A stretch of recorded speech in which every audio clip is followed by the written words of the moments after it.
Амжаагиас. Амжаагийн задлаа.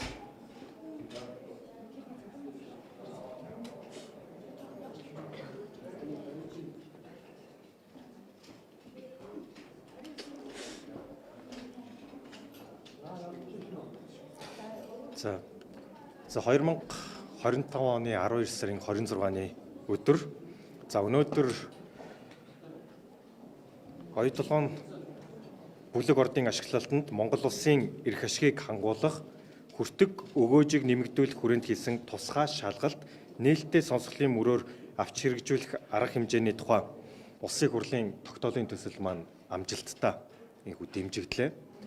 За өнөөдөр бол нийт ирсэн гишүүдийн 81.2%-аар тогтоолын төсөл маань инхүү амжилттай бас улсын хурлаар дэмжигдлээ. Тэгэхээр хянаж шалгах төр хороо оюу толгойн асуудлаар 2025 оны 7 сарын 2-нд байгуулагдсан. Улсын хурлд парламентэд судалдаа 4 намын төлөөлөл орсон 11 гишүүнтэйгээр байгуулагдсан байгаа. За өнөөдөр бас дийлэнх гишүүд нь бид хүн өнөөдөр хамтдаа зогсоод өнөөдөр яг улсын хурлын тогтоолоо амжилттай батлууллаа. Тэгэхээр оюу толгой төсөл бол анхны хөрөнгө оруулалтын гэрээ байгуулагдсанаас хойш 16 жилийн туршид нийтдээ ойролцоогоор 22 орчим тэрбум долларын санхүүжилт хийсэн хамгийн том хөрөнгө оруулалт. За дараагийн 20-30 жилдээ ч гэсэн Монгол улсын эдийн засагт хамгийн ач холбогдолтой хамгийн том төслийн нэг байсаар байх болно. Өнөөдөр гадаадын шууд хөрөнгө оруулалтын 40 орчим хувийг дангаараа бүрдүүлж байна. За Монгол улсын нийт өрийн бас 50 орчим хувийг энэ төсөл бас дангаараа бүрдүүлдэг байгаа. За валютын нөөцийн 41% бас бүрдүүлж байгаа юм ач холбогдолтой төсөл. За энэ анх 2000 оны хөрөнгө оруулалтын гэрээ байгуулагдсанаас хойш 30 жилийн хугацааны гэрээ байгуулагдсанаас хойш 16 жил өнгөрсөн байна. Тэгэхээр хагасаас илүү хугацаа өнгөрчээ. За яг энэ цаг мөчид хянаж шалгах төр хороо байгуулагдаж үнэлэлт дүгнэлт өгч алдаа оноогоо засаад урагшлах бас цаг нь болжээ гэж одоо бид бүхэн бас үтсэн байгаа. За яг энэ цаг мөчид бас нэг томоохон үйл явдал давхцаж байгаа нь бол оюу толгой төсөл энэ 16 жилийн туршид маш томоохон бүтээн байгуулалтын төсөлд явсаар энэ жил бүтээн байгуулалт нь 100% дуусаад энэ жилээс цаашаага илүү тогтворолтой олборлагч үйлдвэрлэгч компани болж одоо шилжиж байгаа юм шилжилтийн он 2025 онд бас тохиож байгаа. За удахгүй 2-3 жилийн дараа оюу толгой төсөл одоо дэлхийн 3 дахь том зэсийн үйлдвэрлэгч болох одоо төлөвлөгөөтэй байгаа. За энэ цаг мөчид ч гэсэн Монголын олон нийт үндсэн хуулиар за энэ байгалийн баялагын эзэд нь анх тэр амласан одоо 53% өгөөж одоо нэгсээр. Тэгэхээр энэ ч гэсэн бас өнөөдөр хүртэл асуудал дагуулсаар ирсэн. За хянаж шалгах төр хороогоор одоо энэ чухал асуудлуудыг бид хүн одоо хөндөж гаргаж тавьж одоо тогтоолын төсөлтөө тусгасан байгаа. Тэгэхээр оюу толгой төслийн хувьд бол 2025 он энэ улсын хурлын тогтоолын төсөл бол нэг түүхэн шин хуудсыг нээж ийн гэж бид хүн үзэж байгаа.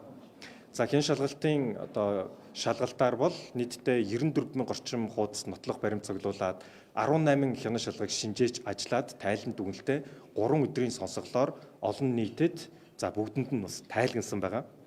За үүний хүрээндээ одоо хянаж шалгах төр хорооноос за эхний удаа буцаагдаад эдийн засгийн байнгын хорооноос санал дүгнэлтийг аваад за бидний гишүүд хянаж шалгах төр хорооноос улсын хурлын тогтоолоо бас өргөн барьж одоо ингээд амжилтаа дэмжигдлээ.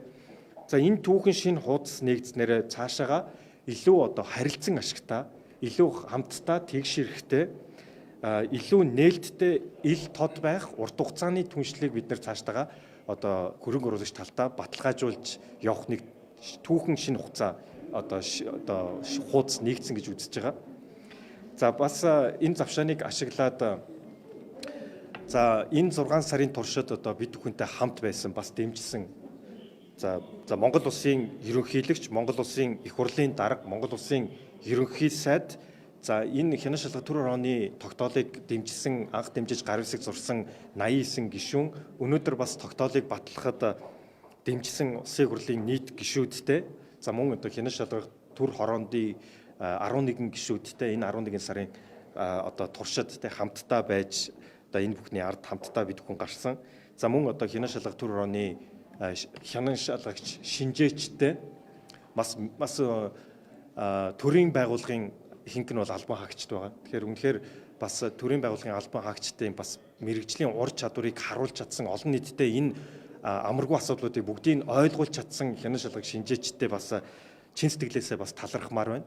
За мөн одоо арын албанд ажилласан улсын хурлын тамгын газрын ажлын албандаа бас энэхүү завшааныг ашиглаад баярлсан талархснаа илэрхийлмээр байна.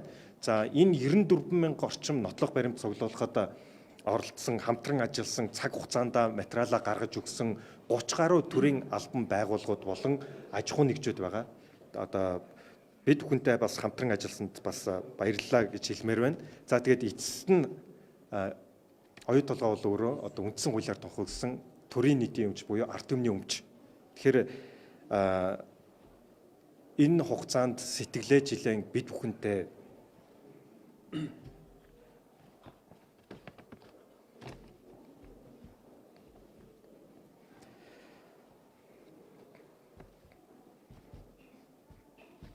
хамт байсан ард иргэдэд баярлалаа гэж хэлмээр байна. За одоо манай гишүүд маань эхлээд одоо ярилцах байгаа тийм. Баг үнэмтэй байсан нэг бол сонсголын үеэр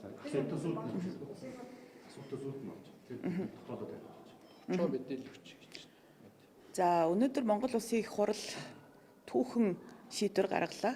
Тэрний юу вэ гэхлээр анх байгуулагдсанаас нь хойш одоо 17 дахь жилийн босгон дээр оюу толгойн холбогдох гэрээнүүдэд тодорхой өөрчлөлтийг оруулж бас гэрээний нөхцөлийг Монголын талд ашигтай байдлаар өөрчлөх ийм үүрэг даалгаврыг засгийн газар төгсөн тогтоолыг улсын хурал баталжаа. Тэгээ оюутлогоо төсөлбөл Монгол улсын эдийн засгийн бас хамгийн том гадаадын хөрөнгө оруулалт 3 дахь хүчийн хамгийн том хөрөнгө оруулалт. За өнгөрсөн 16 жилийн туршид бол оюутлогоо төсөл бол Монголын эдийн засгт маш их өгөөжийг өгсөн.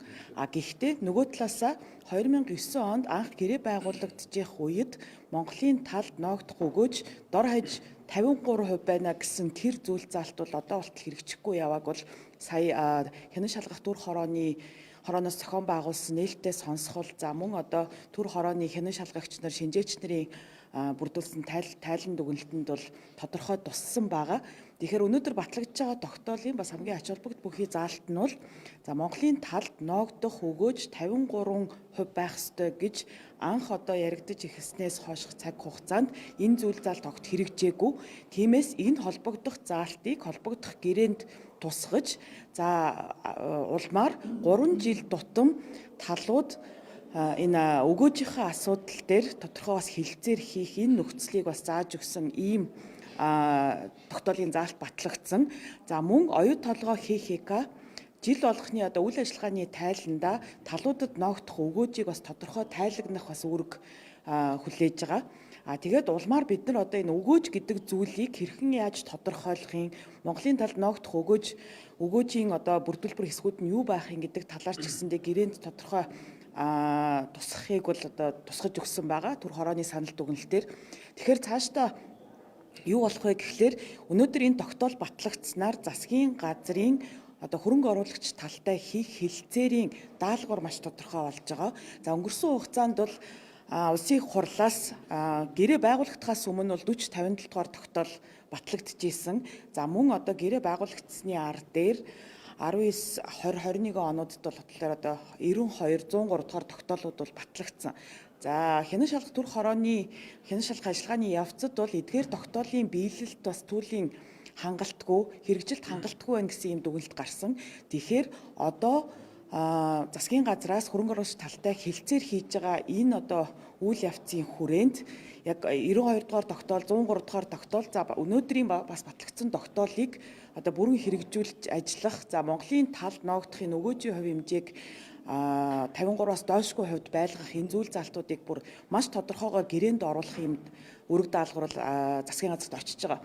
Тэгээд хянан шалгах төр хорооноос одоо нээлттэй сонсгол зохион байгуулж бүтэн 6 сарын хугацаанд бас энэ Монголын нийт иргэдийн бас мэд хэрхийг хангаж ажилласны хүчинд Монголын ард түмэн за мөн Монгол улсын их хурал засгийн газар ер нь монголчууд бүгдээрээ нэг талдаа байгаа оюу толгой төслөөс ямар хүлээлттэй байгаа вэ гэдэг бол одоо бас манай хөрөнгө оруулагч талд бол тодорхой болж байгаа гэж харж байгаа. За тэр утгаараа ч тэр энэ удаагийн бол одоо энэ тогтоол заваад энэ түр хорооны хэн шалах ажиллагааны тайлан санал дүгнэлтүүд бол бас гэрээнд бодиттой тусгалаа олж энэ төслийг цаашаа дахиад ирээдүйд явах олон жилийн хугацаанд Монголын ард түмэнд одоо ийм үр ашигтай ийм төсөл байлгах чиглэл рүү аваачна гэдэгт бол бид нар бас итгэлтэй байна. Тэгээ энэ хугацаанд бол одоо бас дэмжиж ажилласан за маш их одоо санаа сэтгэлээ чилээсэн нийт одоо хүмүүстээ баярлалаа гэж хэлье. За энэ оюу толгоон бүлэг ордод Монгол улсын эрх ашиг хангуулах хүртэх монголчуудын өр өгөөжийг нэмэгдүүлэх гээд энэ тогтоолын төсөл өнөөдөр батлагдсан. Тэгээ энэ тогтоолын төсөлд бол олон чухал залтууд орсон. Засгийн газрын хувьд цаашаа ингээд ажиллаад Монголын эрх ашгийг хангуулад явхад бол бүрэн боломжтой ашиглахаар хэмжаалтуудтай болсон. Энэ дээр би бас нэг залтыг тодорхой бас та бүхэн тайлбарлаж хэлье. Энд ер нь бол хөрөнгө оруулалтын гэрээ хийгдэж явах монголчууд бол анх хөрөнгө оруулалтын гэрээн дээр бүх анхаарлаа хандуулж тэрийг тойрж ярьж ирсэн бол тэрний хажуугаар хувь нөлөөчдийн гэрээ гэж байгуулсан. Хувь нөлөөчдийн гэрээнд гол зардлууд, зээлийн хүү, татврын хөнгөлтүүд орсон.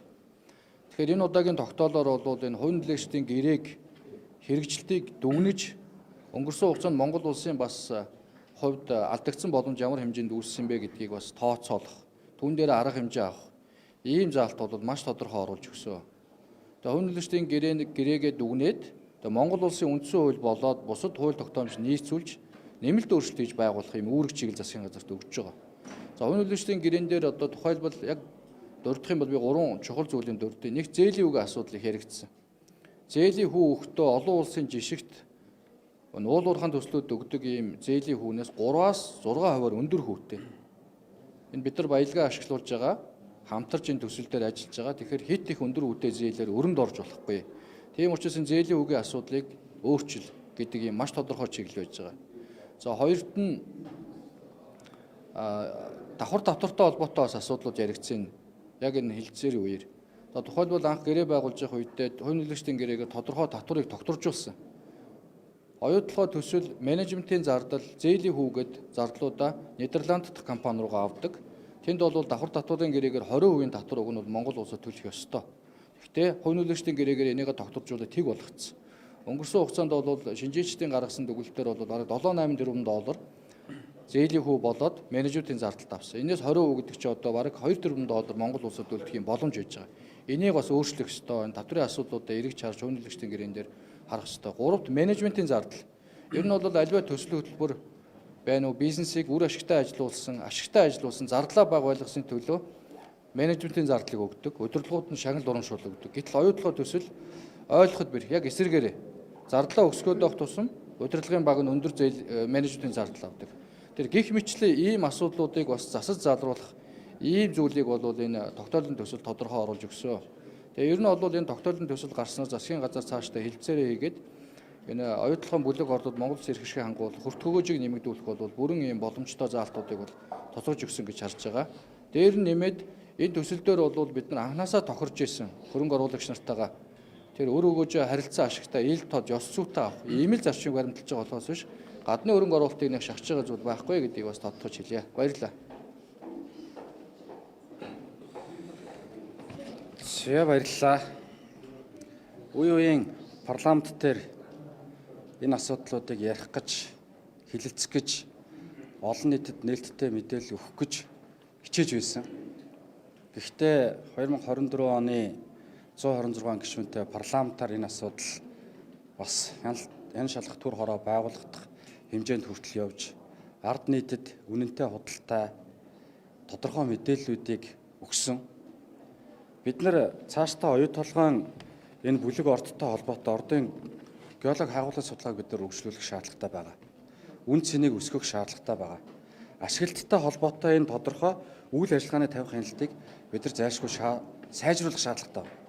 Учир нь өнгөрсөн хугацаанд үе үеийн засгийн газар үүнийг хийж ирэх ёстой байсан. Энийг барагтаа бол хийсэнгүй. Тийм учраас өнөөдөр оюу толгойтой холбоотой асуудал дээр яагаад Монгол улсад өр өгөөж нь орохгүй байгаа юм бэ? Яагаад Монгол улс өөрийнхөө баялагийг өөрөө ашиглаж чадахгүй байгаа юм бэ? Ард иргэдэн үндэсний баялагын сангийн тухай хуулиар хэрэгжиж байгаа баялагтай эзэн болж чадахгүй байгаа. Үндсэн хуулиар олгогдсон газрын доорх холон дээрх баялаг арт түмний өмч байна гэсэн энэ үндсэн хуулийн залд хэрэгжихгүй байгаа юм бэ гэдэг дээр огт хариулт авч чадаагүй явж ирсэн юм аа. Бид нар оюутлогоон хянан шалгах төр хорооны нээлттэй сонсголын үеэр маш олон мэдээллүүдийг тухайн үеийн ерөнхий сайд, их хурлын дарга, холбогдох сайд нар, холбогдох төрийн захиргааны байгууллагууд, төрийн өмчийн байгууллагуудтай холбоотой удирдлагуудаас болов тодруулж асууж ирсэн. Та бүхэн бүгдийг харж ирсэн баг. Баяр цогтоос бусд нь буруугүй мэдээллүүч нөгөө талдаа их засагдсан. Бүгдээрээ буруугүй байсан бол өнөөдөр бид нар яагаад ийм нөхцөл байдалд очисон бэ гэдгийг бид нар бас дүгнэж цэгнэх ёстой. Тийм учраас хянан шалгах төр хороо хэдийгээр өнөөдөр байгуулагдсан тогтоолын хэмжээндээ ажиллаж чадсан гэж татан буулгах шийдвэр гарч байгаа боловч хянан шалгах төр хороонд ажилласан улсын хурлын гишүүд бол энэ оюу толгойн араас болоод үргэлжлүүлэн ажиллана. Баяр цогт зузаан ногоо номтой бол бид нар хянан шалгах төр хорооноос гаргах түүнээс зузаан үнэн бодит баримтыг илэрхийлсэн өөр илүү том номыг бид нар бүтээх ёстой. Үлдэх ёстой. Тэнд үнэн бодит баримтууд мөр болж шигтгэх ёстой гэж бид нар харж байгаа.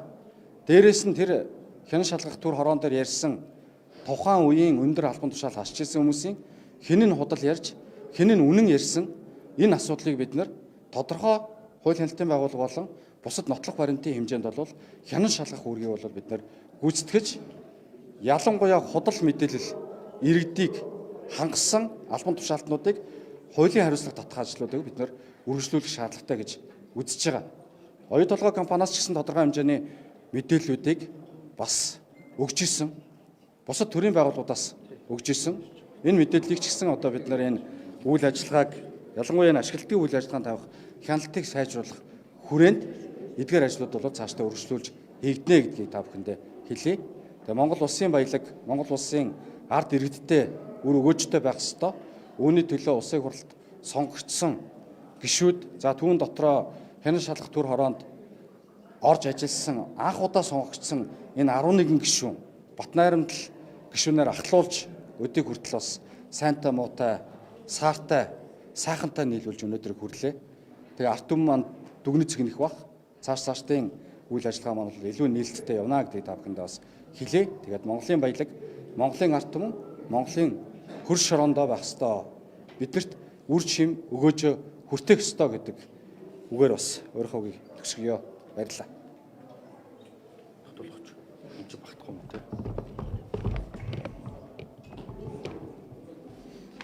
За бүгдэнд нь баярлалаа энэ өдрийн мэнд. Оюутлогоо төслийг хянан шалгах төр хороо 11 гишүүний бүрэлдэхүүнтэй ингээд 6 дахь сарда ажиллаад өнөөдөр татан буугдж байна. Энэ 6 сарын хугацаанд бол энэ хянан шалгах хороо маш үр дүнтэй ажилласан гэж бидний хувьд өгнж байгаа. Өнөөдөр одоо энэ тогтоолын төсөл улсын хурлаар батлууллаа.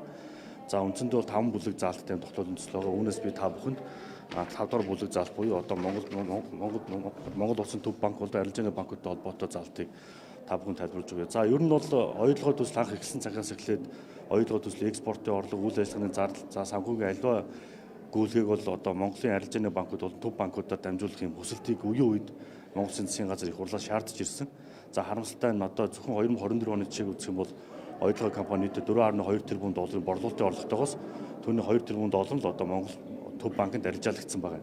Тэгэхээр одоо манай тогтоолын төслийн одоо нэг бүлэг заалт бол оюутлогоо төслийн одоо экспортын орлого болон бүхэл үйл ажиллагааны зардал, санхүүгийн үйл ажиллагаа нь төв банк болон арилжааны банкудаар одоо бүрэн буюу 100% одоо дамждаг ийм тогтоолын төслийг одоо оруулж ирж байгаа. За өмнө нь бол яг ийм оролтойг бол манай улсын хурлын газраас 2 удаа гарч ирсэн. 2018 онд нэг одоо валютын зохицуулалтын тухай хууль гэж өргөн барьж ирсэн. За 2021 онд бас өргөн барьж ирсэн. Харамсалтай нь энэ хоёр хууль өнөөдөр бол улсын хурлынхаа бас давж чадаагүй унсан гэсэн. Тийм ч учраас өнөөдөр оюутлогоо компани зөвхөн 2024 оны жишээгээр авахад 4.2 тэрбум долларын 2 тэрбум доллар Монголд арилжаалж байна гэдгийг энэ тоо харуулна. Тэгэхээр одоо энэ тогтоолын төсөл бол өөрөө хууль бол одоо зайлшгүй дагаж мөрдөх юм үүрэгтэй. Тийм учраас одоо оюутлогоо компани Монгол улсын хурлын тогтоолыг хүндэтгэн үзэж бас энэ хуулийн тогтоолын хэрэгжилтийг хангаж ажиллах итгэлтэй байна. За мөн бас хэрвээ оюутлогын компанийн борлуулалтын орлого, экспортын орлого, үйл ажиллагааны зардал төв банк болон арилжааны банкудаар дамжих юм бол нэгдүгээр манай валютын хянж тогтворж нь бас цаашид буурна. Гуравдугаар одоо валютын нөөц нэмэгдэнэ гэх мэт эдийн засгт бас маш олон юм одоо эерэг үр дагавартай байгаа учраас энэ тогтоолын энэ заалд бол маш өндөр ач холбогдолтой.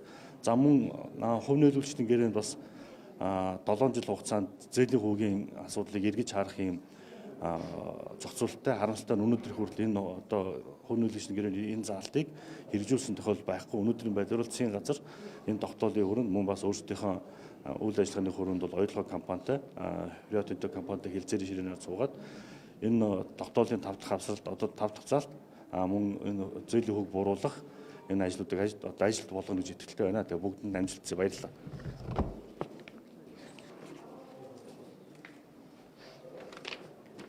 За өнөөдөр батлагдсан улсын хурлын тогтоолын нэгэн чухал заалт нь бол хариуцлагатай холбоотой заалт байгаа. За би энэ заалтыг та бүхэндээ танилцуулъя. За энэхүү төр хорооны хугацаанд явагдсан хяналт шалгалт бол нээлттэй сонсголын явцад ил болсон гэмт хэрэг, зөрчлийн шинжтэй үйлдэл, эсвүүлтхүүг хууль тогтоомжид заасан үндэс журмын дагуу шалгах шийдвэрлэхийг бид Монгол улсын ерөнхий прокурор, авилгатай тэмцэх газар, тагнуулын ерөнхий газар болон цагдаагийн ерөнхий газарт зөвлөж байгаа. За бид хуулиараа хэрэг хянаж шийдвэрлэх ажиллагаанд бол чиглэл өгч болохгүй учраас энэхүү тогтоол зөвлөсгөө гэж оруулсан гэдгийг бас тодруулан хэлэх нь зүйтэй байх. За энэ тогтоолын нийт заалтуудад бол бид нар бүгдөөрэнд нь бол 1 жилийн хугацаанд буюу одоо 2026 оны намрын чуулган гэхэд хэрэгжүүлэх одоо үүргийг бол засгийн газарт өгч байгаа. Үүнээс гадна улирал тутамд тайлагнах энэхүү одоо шин заалт орж ирсэн нь бол бусад үе үеийн өмнөх бас тогтоодуулалтаас нэг шат бол ахиулах ийм зорилгоор бид бүхэн оруулсан байгаа. За ингэснээр бид нар зөвхөн энэ төр хорооны хугацаанд мэдээлэл аваа зогсохгүйгээр улирал өхөн бол хамтдаа бол улсын их хурал дээр тайлан мэдээллийг бол сонсох үндслэл бий болж байгаа. Тэгээд одоо энэхүү тогтоол батлагдсанаар цаашдын ажил бол ингээ засгийн газарт ирж байгаа. Тэгээд энэ явцад төр хороотой хамт байж, дэмжиж, санал шүмжээ хийлж, урам зориг хайрлсан бас нийт иргэддээ маш их талархал илэрхийлье.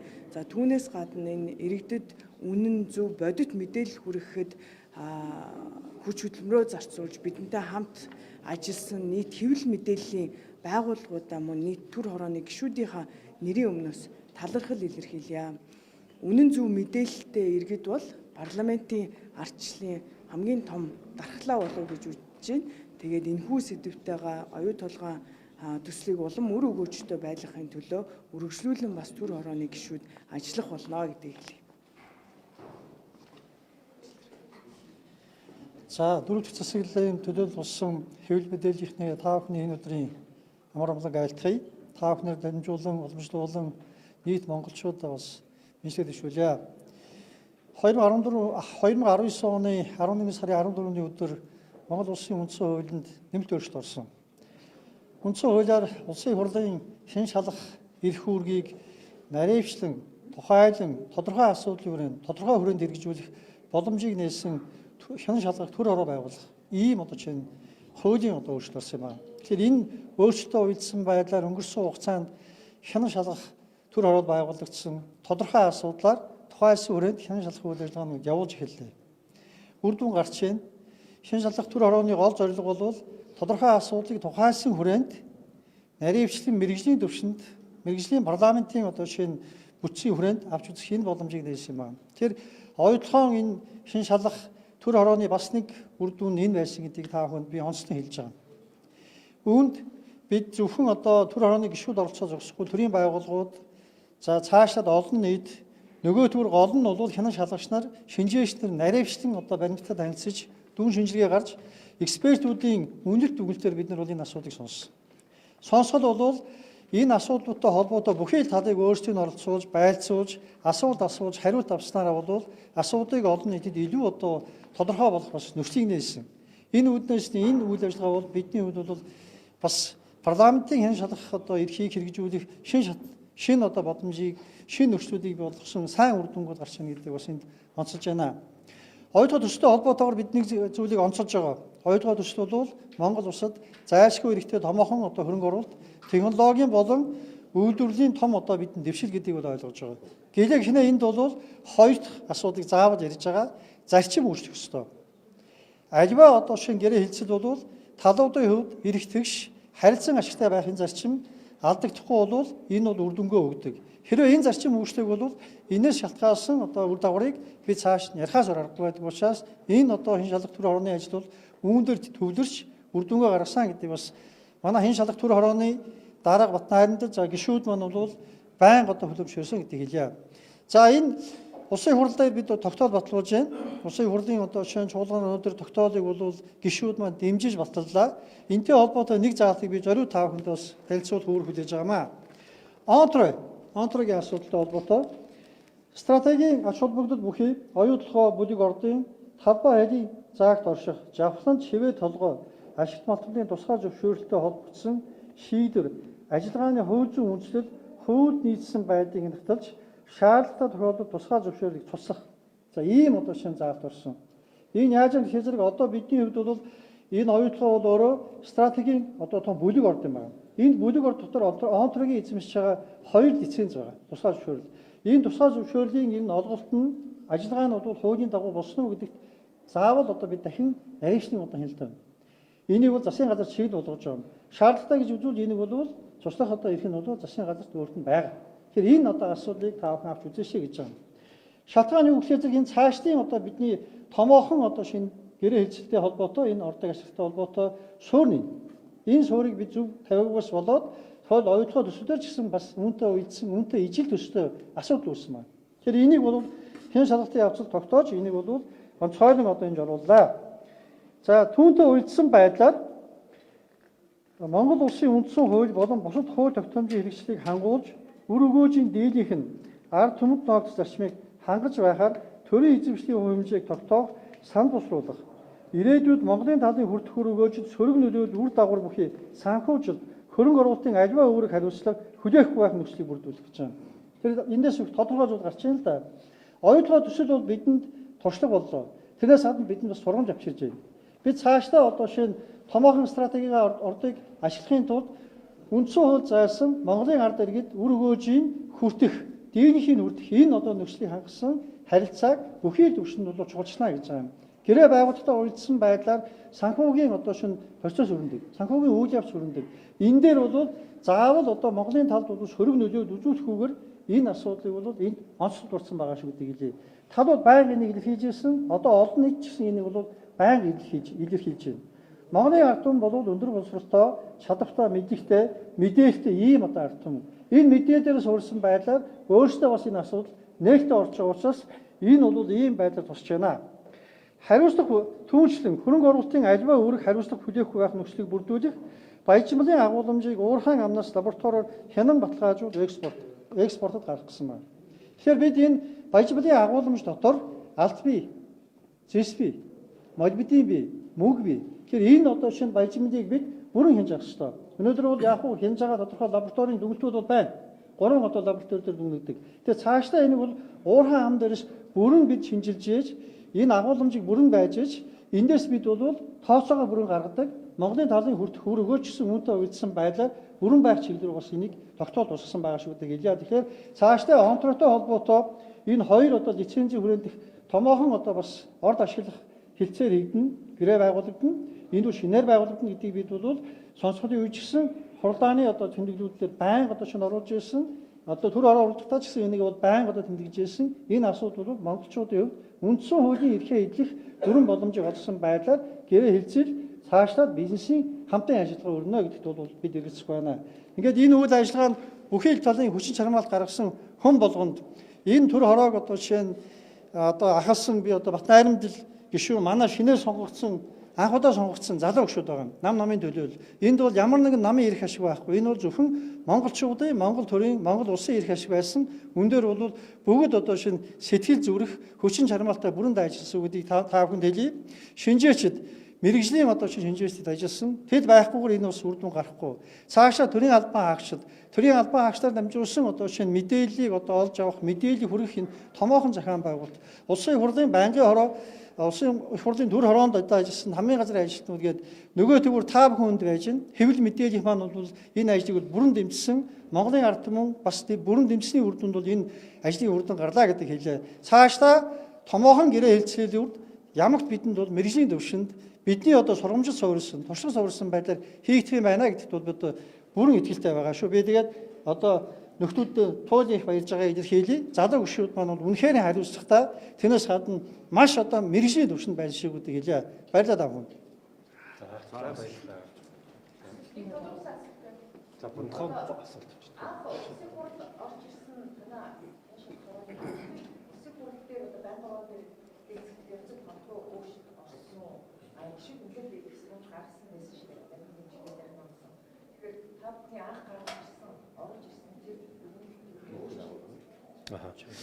За асуултаа нэмээд хэлгээд нэгсэж. Тэдгээр улирал тутам одоо яг энэ тогтоолын төсөл яаж хэрэгжиж байгаа юм бэ гэдэг засгийн газар тайлбарлаж та бүхэн асуух бодлого боловч тодорхой одоо үйл залт дээр бид юм хэрэгжил удаашралтай байгаа хэрэгжээгүй тохиолдолд ямар хариуцлага систем байгаа юм бэ гэдгээр одоо яг энэ тогтоолч хэрэгжихгүй л гэдэг хүлээлгэн л өмнө нь бас 3-4 удаагийн тогтоол гаргаад хэрэгжих нь маш муу байгаа гэдэг бол сонсголын үеэр мэдсэн учраас яг одоогийн тавхны гаргаад байгаа тогтоол улсын хурал өөрөө засгийн газрыг одоо ажилуулж чиглэлээр энэ ажлаа хийж чадах За ойлголоо. жишээ нь яг юу вэ? За ойлголоо. За асуултанд баярлалаа. За бидний зүгээс хянан шалгалт төр орооноос тайлан дүгнэлттэй, санал дүгнэлттэй бас яг улсын хурлын хянан шалгалтын тухай хуулийн дагуу улсын хурлд бол танилцуулсан. За санал дүгнэлт маань өөрөө энэ 5 сарын хугацаанд хийгдсэн одоо нотлох баримтаар үндэслэн тайлан дээр үндэслэдэг учраас тэр бол өөрчлөгдөхгүй. Харин улсын хурлын тогтоолын төсөл дээр улсын хурлын гишүүд үндсэн хуулийнхаа 25-1 заасан бүрэн эрхийг хүрээнд зарчмын зөрүүтэй саналыг хянан шалгалт төр орооны хурал дээр өөрсдийн биеэр ирж гар үсгээд зурж одоо нэмэлт тайлбар өгч санал болгосон байгаа. Тэгээд бидний санаж байгаа чинь 10 хэдэн зарчмын зөрүүтэй санал гарсан байгаа. Тэгээд нэр бүхий хэд хэдэн гишүүд ирж одоо өөрсдийн бүрэн эрхийг хүрээнд зарчмын зөрүүтэй санал хураалгасан. За эндээс бас хэд хэдэн санал одоо улсын хурлын тогтоолын төсөл дээр бол суулсан байгаа. Тэгээд энэхүү завшааныг ашиглаа гэхэд бас цаг заваа гарган энэ тогтоол дээр бас санаа зовон өөрсдийн зарчмын зөрүүтэй саналаа бидний хурал дээр ирж танилцуулж хамгаалж бас оруулсан гишүүдтэй бас баярлалаа гэж хэлээ. За хяналтын хувьд бол за бидний зүгээс яг хянан шалгалт төрөөр хамтдаа ярилцаад за 1 жилийн дараа улсын хурлд бол засгийн газар өөрсдийн саналаа боловсруулж оруулж ирэх үүрэгтэй байгаа. За энэ хүрээндээ бол мэрэгжлийн хамаарах байнгын хороо буюу эдийн засгийн байнгын хороондоо 3 сар тутам тайлгнагдсан байна. Тайлгнахдаа бас нээлттэй ил толд олон нийтийн өмнө тайлгнах ёстой. За нэгдүгээр, хоёрдугаарт бас энэ тогтоол батлагдсны дараа хэрэгжилтийг хангах энэ асуудал бол бас улсын хурал парламентын бас одоо гишүүд бид бүхэн бас энэ хэрэгжилтийг хангахын тулд өөрсдийнхөө дуу хоолойгоо бас хүргэж явах болно. Ер нь хянан шалгалт төр хороо гэдэг бол парламентын хяналтын механизмын хамгийн бас сонгодог жишээ нь энэ өөрөө. Тэгэхээр урд өмнөх тогтоолын төслүүдийн хэрэгжилт хангагдаагүй одоо хэрэгжих шатандаа явж байгаа гэдгийг бас хянан шалгалтынхаа тайлан санал дүгнэлтэн дээр бид нэрс гаргаж ирсэн байгаа. Тэгэхээр би ч гэсэн энэ дээр дуу хоолойгоо хүргээд цаашдаа хэрэгжилтийг шаардаж бас ажиллах болно. За За ер нь бол энэ удаагийн батлагдсан тогтоол болоод өмнөх их хурлын тогтоолуудын хэрэгжилт цаашид ямар авах вэ гэсэн агуулгатай асуулт байна. Тэгээд энэ дээр бол 24 онд анх удаа ингээд 126 гишүүнтэй шинэ парламент бүрдсэн. Энд олон намын төлөөл оролцоод ингээд явж байгаа. Тийм болохоор их хурлаас гарсан тогтоолууд цаашиж гарах өнөөдрийн энэ оюутлогын тогтоол өнгөрсөн хугацаанд гарсан тогтоолуудыг засгийн газар шахаж шаардах энэ парламентын хүч бол их болсон. Тийм болохоор бид нар бол засгийн газрыг бас яг энэ дээр санаачлагтай хариуцлагатай ажлыг бол шахаж шаардж ажиллана. Хэрвээ одоо тэр тогтоолынхоо төслийг хэрэгжүүлэхгүй засгийн газруудыг бол хариуцлага хүлээгэл явна гэсэн. Ийм байдлаар цаашид их хурлаас гарч байгаа аливаа шийдвэр тогтоол хууль хэрэгжих боломж нь бол илүү хүчтэй болж байгаа гэж ойлгох хэрэгтэй.